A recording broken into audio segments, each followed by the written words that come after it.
अस्सलाम वालेकुम दोस्तों, पाकिस्तान की तारीख बहुत अजीब तरह के नशीबो फराज का शिकार रही है और आज तक पाकिस्तान की प्रॉपर डायरेक्शन सेट नहीं की जा सकी और फर्द वाहद के फैसले पाकिस्तान में मसाइल की बुनियादी वजह बनते आ रहे हैं।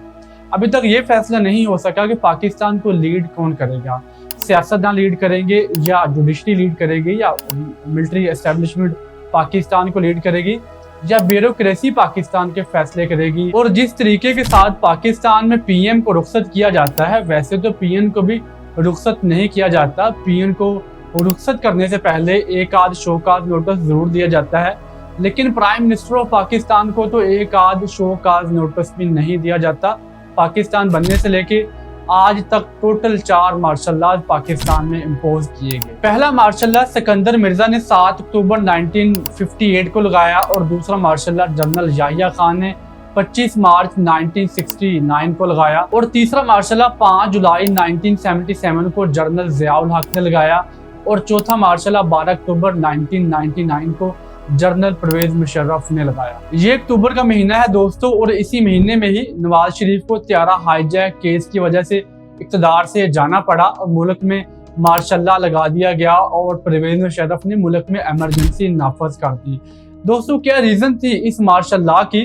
त्यारा हाईजैक केस क्या है और नवाज शरीफ कैसे कौन से अज़ाइम थे जो इनकी हुकूमत के खात्मे क्या वजह बने, और एक्चुअली वो कौन सी रीजन थी बिहाइंड द कर्टन जिसकी वजह से मुल्क में मार्शल लॉ लगाया गया और पाकिस्तान के आइन को मुअत्तल कर दिया गया। आइए जानने की कोशिश करते हैं आज की इस वीडियो में।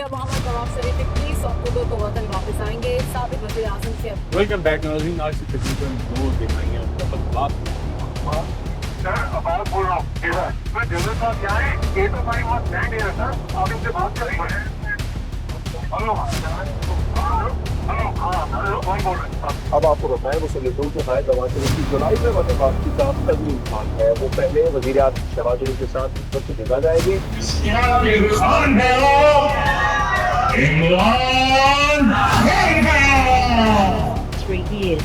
President dismissed the government in the wake of a power struggle that included Pakistan's military. Before you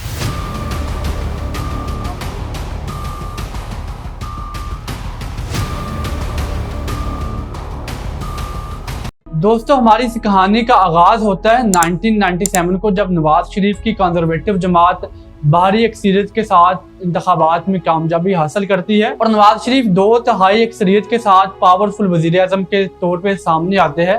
Pakistan Muslim league नून 135 सीटों के साथ पहले नंबर पे होती है और उनकी बुनियादी हरीफ जमात पाकिस्तान पीपल्स पार्टी को सिर्फ 18 नशिस्तें ही मिल पाती हैं इन इलेक्शन में। और पाकिस्तान के सबसे बड़े सूबा पंजाब में भी पाकिस्तान मुस्लिम लीग नून 240 में से 211 नशिस्तें हासिल करती है और पहले नंबर पे आ जाती है और इसकी हरीफ जमात पाकिस्तान पीपल्स पार्टी को सिर्फ 3 नशिस्तें ही मिल पाती हैं।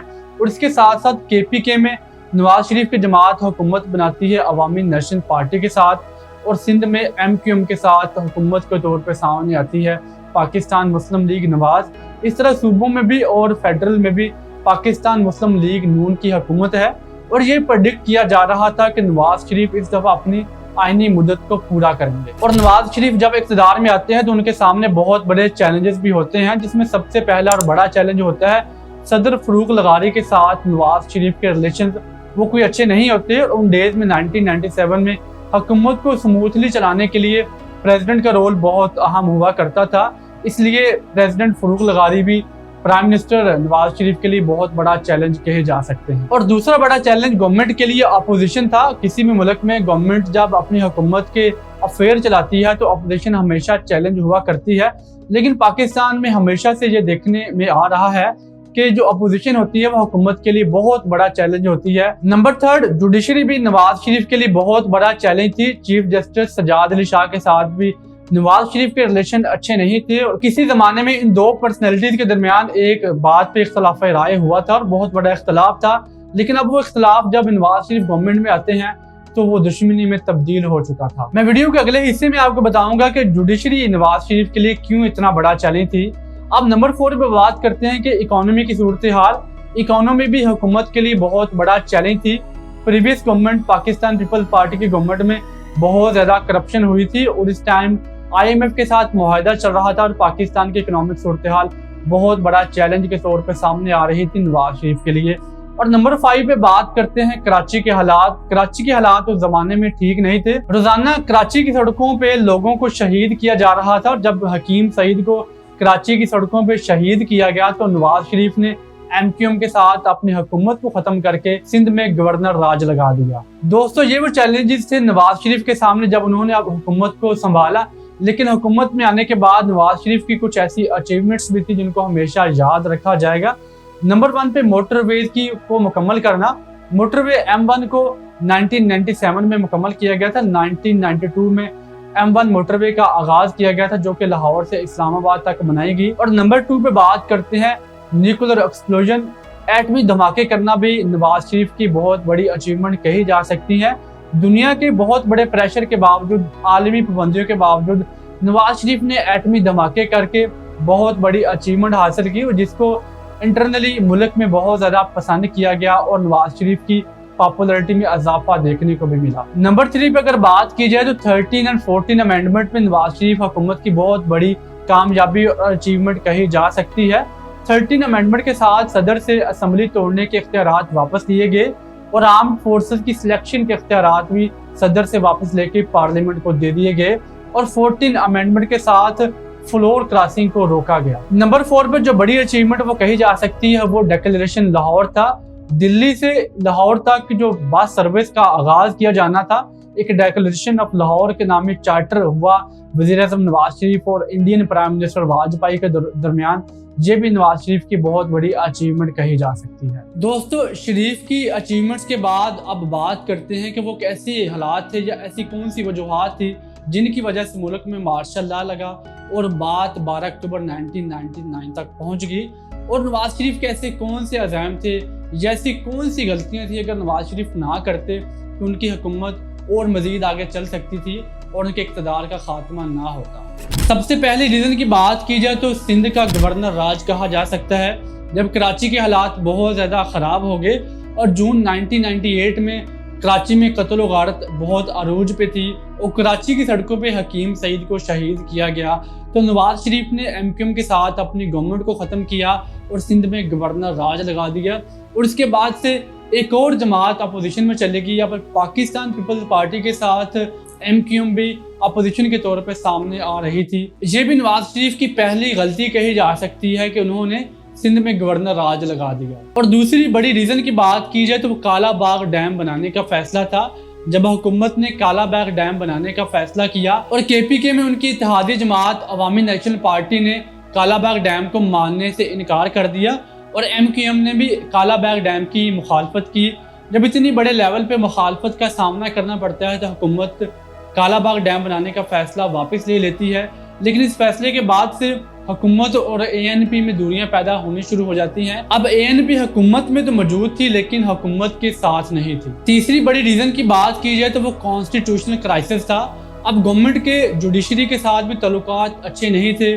चीफ जस्टिस सज्जाद अली शाह के साथ इख्तलाफात शिद्दत इख्तियार कर चुके थे और सुप्रीम कोर्ट ऑफ पाकिस्तान पर हमला किया गया और जजों के साथ हुकूमत की ज़बरदस्त लड़ाई देखने को मिलती है और मजबूरन सुप्रीम कोर्ट के एक जज को इस्तीफ़ा देना पड़ता है और अजमल मियाँ को सुप्रीम कोर्ट ऑफ पाकिस्तान में एक नया जज बनाया जाता है।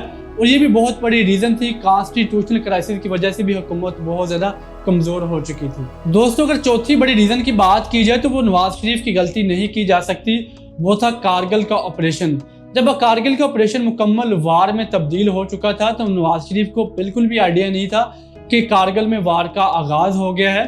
उस वजह से नवाज शरीफ की पूरी दुनिया में बहुत ज़्यादा जग हंसाई होती है। और जब Indian prime minister Atal Bihari Vajpayee Nawaz Sharif को फ़ोन करके बताते हैं कि कारगिल में एक वार का आगाज हो चुका है कि आप लोग क्या कर रहे हैं, एक तरफ हमने लाहौर डिक्लेरेशन किया है और दूसरी तरफ आपने जंग का आगाज कर दिया है, जिसकी वजह से नवाज शरीफ को आर्मी पे बहुत ज़्यादा गुस्सा था।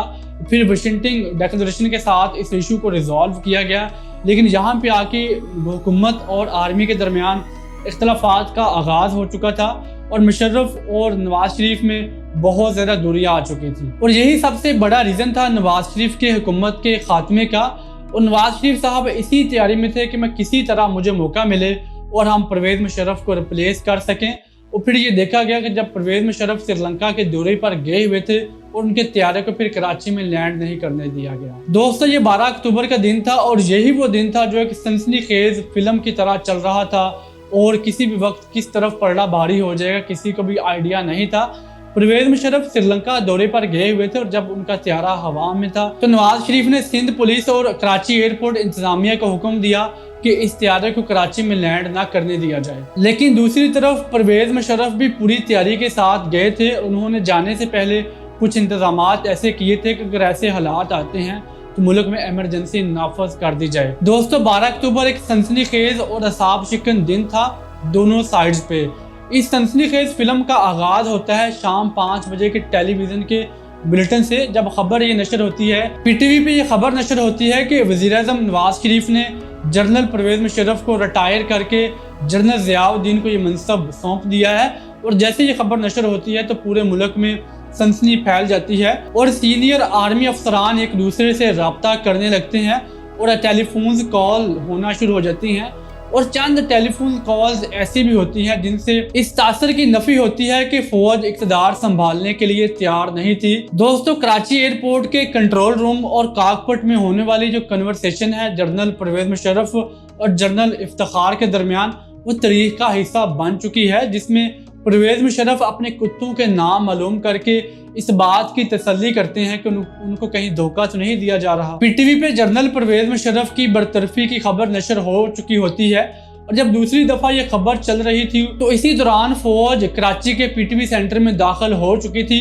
तो अब ये अंदाजा लगाना मुश्किल नहीं था कि मुल्क में बगावत हो चुकी है। और इसके बाद पीटीवी पर चलने वाली ब्रेकिंग न्यूज और 7 बजे चलने वाली इंग्लिश सीरीज, 8 बजे का किस्तवार ड्रामा और 9 बजे के खबरनामे की बजाय सिर्फ मिली नगमे ही चल रहे थे। और पीटीवी की तारीख में ऐसा पहली बार हो रहा था कि 9 बजे के शेड्यूल जो खबरनामा होता है इसको स्किप कर दिया गया और पूरे मुल्क में बेचैनी की लहर फैल चुकी थी कि आखिर ये क्या हो रहा है कि मुल्क पे इंडिया ने हमला कर दिया है या मुल्क में इमरजेंसी लगा दी गई है या हुकूमत का तख्ता उल्ट दिया गया है। दोस्तों उस टाइम कराची कोर के लेफ्टिनेंट जनरल मुजफ्फर उस्मानी हादसाती तौर पर तारीख के अहम मोड़ के मरकजी किरदार बन चुके थे। उस टाइम जो सारे के सारे इख्तियारात थे वो जनरल मुजफ्फर उस्मानी के पास थे। वो चाहते तो तारीख में एक नए बाब का इजाफा भी कर सकते थे। तकरीबन 6:30 से लेकर 7 बजे के दरमियान वो जिंदगी के अहम तरीन 3 फ़ोन सुन चुके थे। एक फ़ोन आया था वज़ीर-ए-आज़म हाउस से और 2 फ़ोन आए थे GHQ से।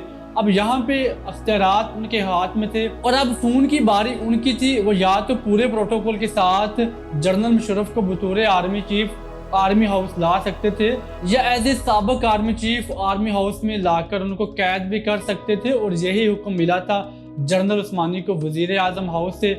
लेकिन अब उन्होंने यहाँ पे क्या किया, उन्होंने जनरल मुशर्रफ को प्रोटोकॉल देने का फैसला किया और फिर अगले चंद घंटों में मुल्क की तकदीर का फैसला हो गया।